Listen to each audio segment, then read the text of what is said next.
Conference at 2. Now on Thursday, the 14th, I'll be doing my next to last show from the Paley Center, which is Museum of TV and Radio on 52nd Street. We have a limited number of tickets to give away right now on the contest line.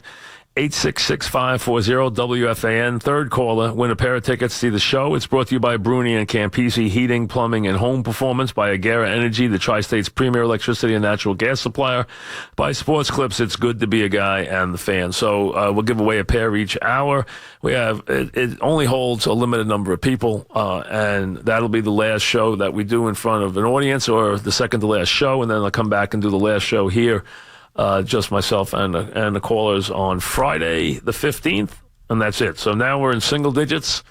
We are counting down just a couple of shows left.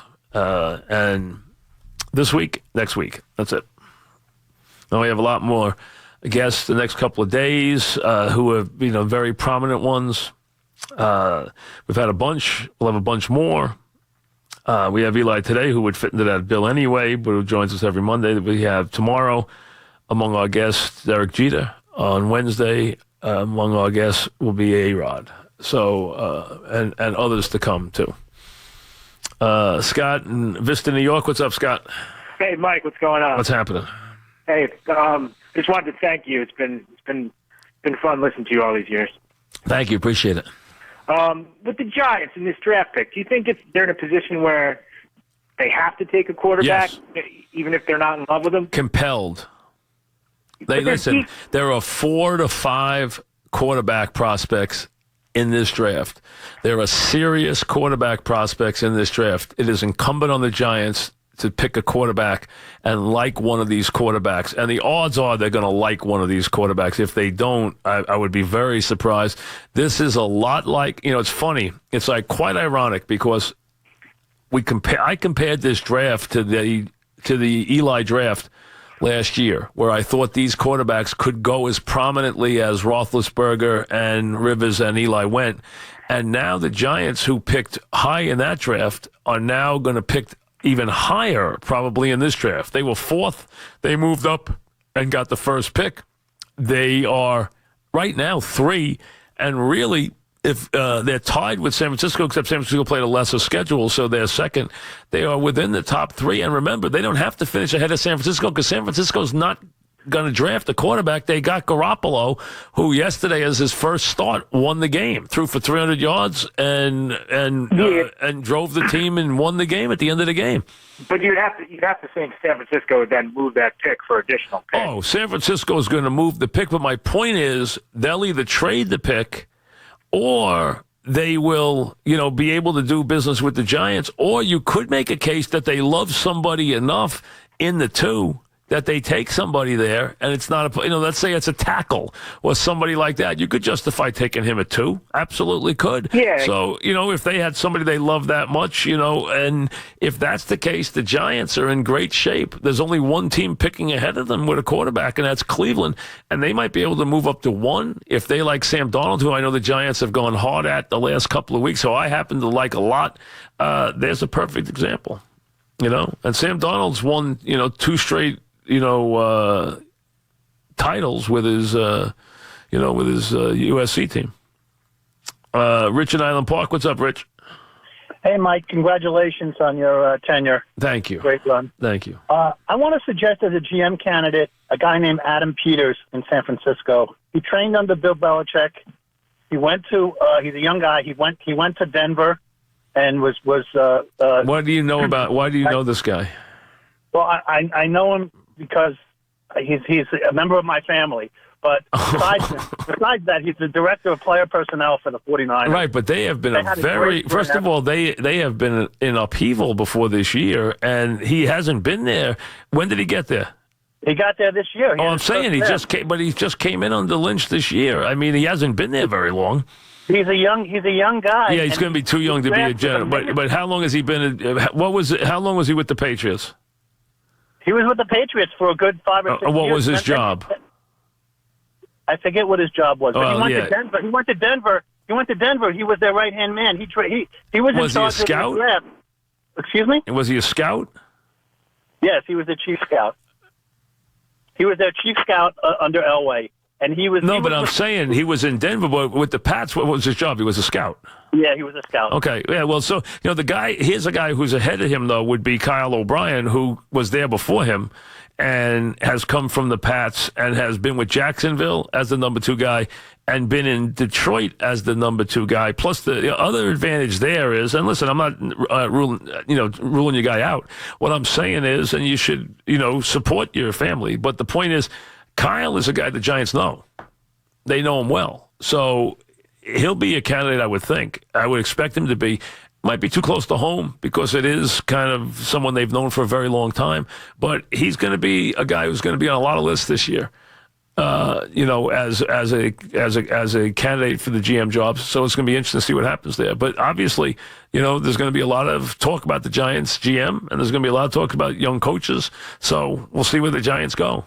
Where they go for a GM is one thing. Where they go for a coach could be a lot of different places. It doesn't mean that the guy doesn't have to have experience. Yeah, I mean, there could be a guy that, I could give you guys that I like as far as coaching. There's a couple I can think of. If I could pick one guy I really like as a coach, he's never wanted to leave, but I always thought the Stanford coach would be a tremendous pro coach. I don't know that he hasn't left for other jobs, though. I don't know why. If he would leave for the Giant job, I have no idea. But he hasn't left for other jobs, and he's done a great job at Stanford. He really has. I don't know that he'd be interested, but he would be a very prominent guy. I'll have to think of assistants. I'm not, right now, assistants or coordinators is not somebody that I'm thinking out there that I think is that highly, that I have that high on a list where I have to think of him as a must guy right now. I don't have one of those right at the moment. Carl in Easton, Connecticut. What's up, Carl? Hey, Mike. How you doing today? What's happening? Hey, with the sources now saying that the Giants are planning on going back to Eli this week, yes. Yeah. It just makes the situation look so much worse that the Giants actually allowed a coach that it seems like they were planning on firing this guy anyway. And you let that guy bench Eli? Right. It just makes the situation now, listen, so much maybe worse. They were going to break the streak anyway in the last couple of weeks of the season. So you can look at it from that standpoint. And what they're doing right now is it had reached the stage of chaos. When you have the owner say one thing and the coach comes in and says something different, you have chaos on your hands. We were to the point where we had chaos on our hands here. They had to calm this down. They didn't want to. Remember, they came out 4 or 5 weeks ago and said they would not be doing anything to the coaches for the rest of the season. And look what happened since then. So this got to be chaotic. So you put Eli back in for this week. You get everything calmed down. And then if you want to look at Webb the last 2 weeks of the season, you do it. You've already broken the streak anyway. You can do that. And then you decide what the future is. The Giants have a lot of decisions to make. Who's their head coach?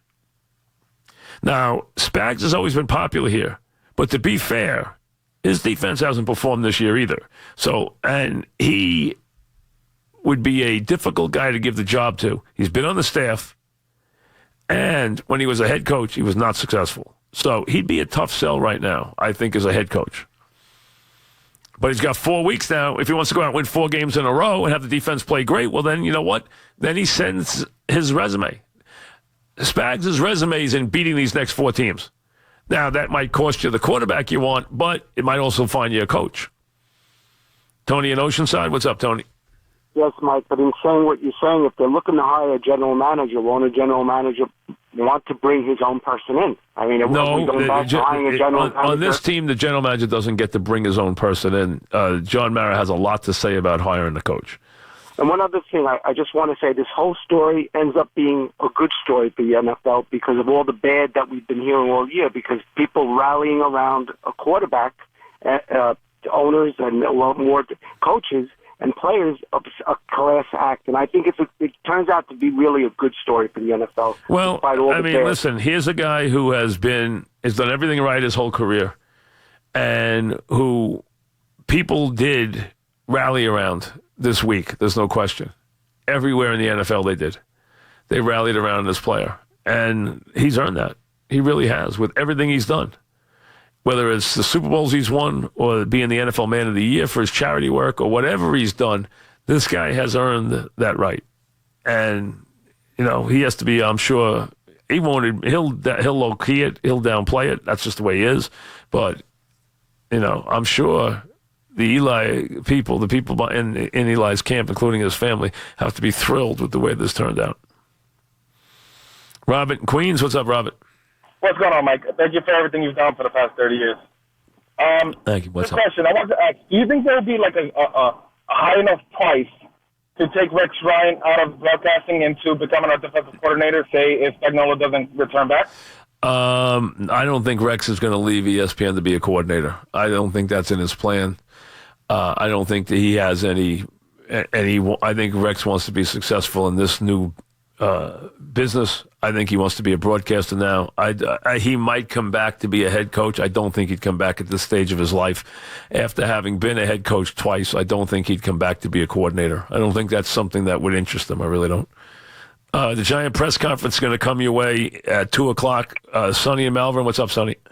All right, I'll make it quick. This is going to be a must listen to. It's ironic. Eli finally got the respect he well deserved his whole career, so I'm really happy for him. All you need to do is take a look at the end of the game. The head coach and the starting quarterback, the opposing team, ran over to Eli instead of going over to Geno. That's respect right there. As far as going forward, Mike, I think the best situation for the Giants is to keep Eli next year, help them groom the new quarterback and Webb, and then move on after that. And they still got a lot of questions as far as Beckham. Mike, question to you, what would you do with Beckham? You got to change the culture of this team. And I think I'm not trading him. I'm not trading him off an injury. I'm not doing that. I'm not going to get value for him. I'm not trading him off that year. I'm going to play him. I'm going to turn him into the player he's supposed to be. Quick break, and when we come back, we will take you right away to the Giant press conference as soon as it starts.